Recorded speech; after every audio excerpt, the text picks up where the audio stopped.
आप सभी। I hope आप लोग अच्छे होंगे। जैसा कि आप सभी को पता है बच्चों के 8th क्लास का हमारा चैप्टर नंबर 5 हम पढ़ रहे थे, जिसका नाम है conservation of plants and animals. ठीक है, तो इसी के साथ हमने लास्ट वीडियो में इंट्रोडक्शन देखा था कि डिफॉरेस्टेशन क्या होता है, किसके कारण जो है हमारे वाइल्ड लाइफ जो है, फॉरेस्ट जो है वो हमारे खराब हो रहे हैं। उनमें से बहुत सारे रीजन हमने देखे थे, उसका आज एक रीजन हम देखने जा रहे हैं, डिफॉरेस्टेशन। ठीक है, तो डिफॉरेस्टेशन क्या होता है, इसके क्या नतीजे होते हैं वो हम देखेंगे। ठीक है, तो deforestation means clearing of forest and using that land for other purpose.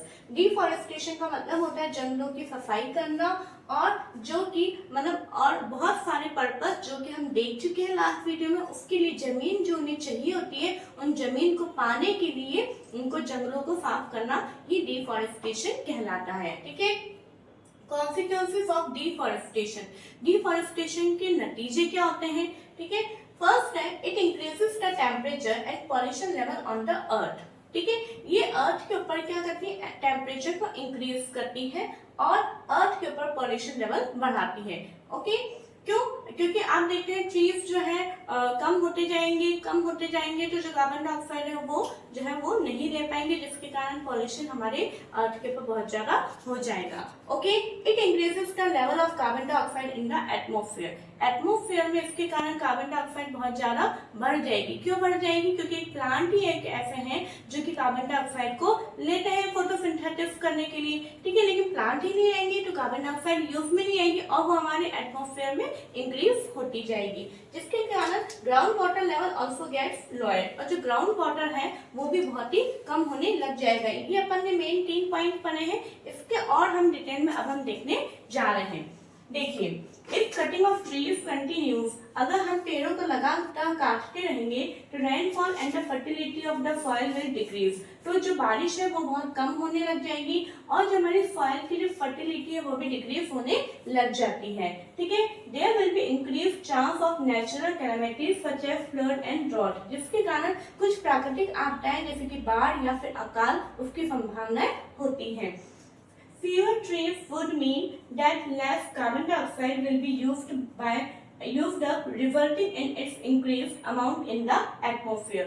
और पेड़ों का बहुत कम होना, जिसका मतलब है कि कार्बन डाइऑक्साइड जो है वो कम यूज में आएगी, जिसके कारण एटमॉस्फेयर में कार्बन डाइऑक्साइड की मात्रा बहुत ही ज्यादा हो जाएगी। ठीक है, this will lead to global warming, जिसके कारण ग्लोबल वार्मिंग होने लग जाएगी। ग्लोबल वार्मिंग क्यों होती है? क्योंकि जो कार्बन डाइऑक्साइड है traps the heat rays reflected by the earth, क्योंकि जो एटमॉस्फेयर में कार्बन डाइऑक्साइड है वो जो सन से हीट रेज आ रही होती है उसको ट्रैप कर लेता है। ठीक है, जिसके कारण हमारे अर्थ का टेम्परेचर बहुत ही इंक्रीज हो रहा है। ठीक है, The increases in temperature on the earth disturb the water cycle, और अर्थ के ऊपर इस टेम्परेचर के बढ़ने के कारण वाटर साइकिल जो है वो डिस्टर्ब होने लगेगा एंड मे रिड्यूस रेनफॉल, जिसके कारण रेनफॉल रिड्यूस होने लग जाती है। दिस कुड कॉज ड्रॉट, और अगर बारिश ही नहीं होगी तो अकाल होगा। ठीक है, fewer trees result in more soil erosion, जब पेड़ों की कमी के कारण सॉइल इरोजन ज्यादा हो जाएगा। सॉइल इरोजन क्या होता है बच्चों, कि जो अब पेड़ होते हैं तो पेड़ की जो जड़ें होती है वो मिट्टी को एकदम पकड़ के रखती हैं। ठीक है, जो अच्छी जो मिट्टी है, फर्टाइल जो सॉइल है, वो पानी के द्वारा, हवा के द्वारा एक जगह से दूसरी जगह तक नहीं जाती है। लेकिन क्या होता है, पेड़ ही नहीं रहेंगे तो उस मिट्टी को कौन पकड़ के रखेगा? कोई नहीं, तो जिसके कारण पानी के साथ, हवा के साथ वो मिट्टी एक जगह से दूसरी जगह तक चली जाती है, जो कि हमारे लिए बहुत ही नुकसानदायक है। तो removal of the top layer of the soil exposes the lower hard and Rocky layers, यानी जो मिट्टी की जो टॉप लेयर है जो वो वहां से रिमूव हो जाती है। ठीक है, तो हार्ड एंड रॉकी लेयर्स ही रहती है। The soil has less humus, जिसके कारण मिट्टी जो है इतनी ह्यूमस नहीं रह पाती एंड इज लेस फर्टाइल, और उसकी फर्टिलिटी भी जो है बहुत कम हो जाती है। Fertile land gets converted into desert, और जो फर्टाइल लैंड है, जो उपजाऊ जमीन है, वो डेजर्ट में कन्वर्ट हो जाती है, यानी रेगिस्तान में कन्वर्ट हो जाती है। इट इज कॉल्ड डेजर्टिफिकेशन, और इस प्रोसेस को क्या बोला जाता है? डेजर्टिफिकेशन बोला जाता है। It leads to a decrease in the water holding capacity of the soil.